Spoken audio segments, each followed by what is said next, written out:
Écoutez, le touriste a toujours été roi au Maroc. Nous sommes maintenant, nous allons être la première destination en 2015 en Afrique. On veut arriver à 15 millions dans 3 ans à 4 ans et peut-être, pourquoi pas, aux alentours des années 20-22, on va arriver à 20 millions de touristes. Donc je crois que le touriste se trouve bien au Maroc.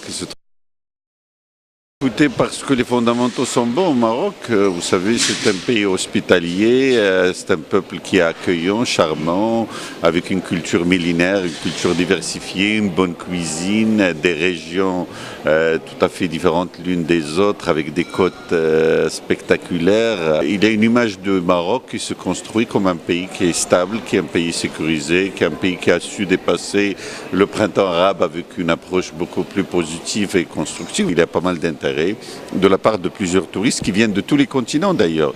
Ce n'est plus juste l'Europe, il y a l'Amérique du Nord qui s'intéresse, il y a également l'Asie, l'Afrique, l'Amérique latine. Donc ça nous réconforte, ça nous réjouit, mais ça nous pousse également à faire beaucoup plus de travail.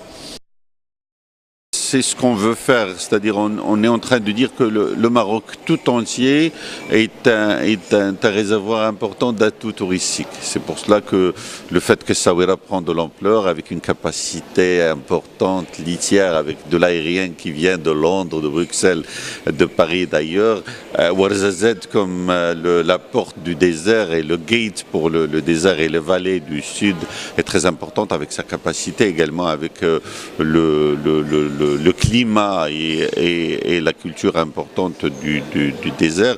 Nous nous réjouissons du fait que Tanger également prend de l'ampleur, Tétouan prend de l'ampleur, Fès et Meknès se développent de plus en plus. Le sud marocain vers Dakhla qui devient une capitale du surf mondial avec bien sûr une offre écologique très importante. Donc ça veut dire que l'offre marocaine se diversifie. On était surpris par cette décision-là, on était surpris parce que je crois que le Maroc, de par sa démarche, de par sa façon de faire, sa méthode,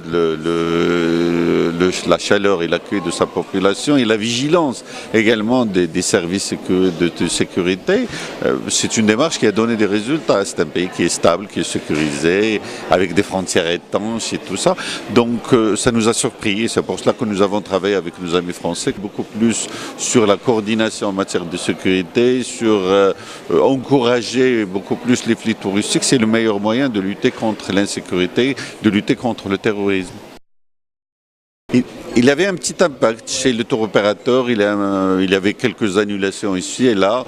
Je me réjouis du fait que maintenant ça reprend. Maintenant les tour opérateurs sont rassurés. Je crois que la France continuera à être le premier marché du Maroc et le Maroc également va continuer à être une destination de prédilection pour les Français hors Union européenne. Mais ce n'est pas juste le Maroc, ce sont les Français et les intérêts des Français et des milliers et des milliers de Français qui sont au Maroc installés, qui ont investi dans le tourisme, qui ont des restaurants, qui ont des riads, des hôtels qui sont là, qui travaillent dans ce secteur-là. Et puis il y a des tours opérateurs qui ont des intérêts importants au Maroc. Il y a également des investisseurs, des groupes importants de la France qui ont investi dans l'hôtellerie au Maroc. Donc je crois qu'il faut prendre tout ça en considération pour que le Maroc continue à être une destination de choix pour les Français, pour que également la France continue à être un marché important pour le tourisme marocain.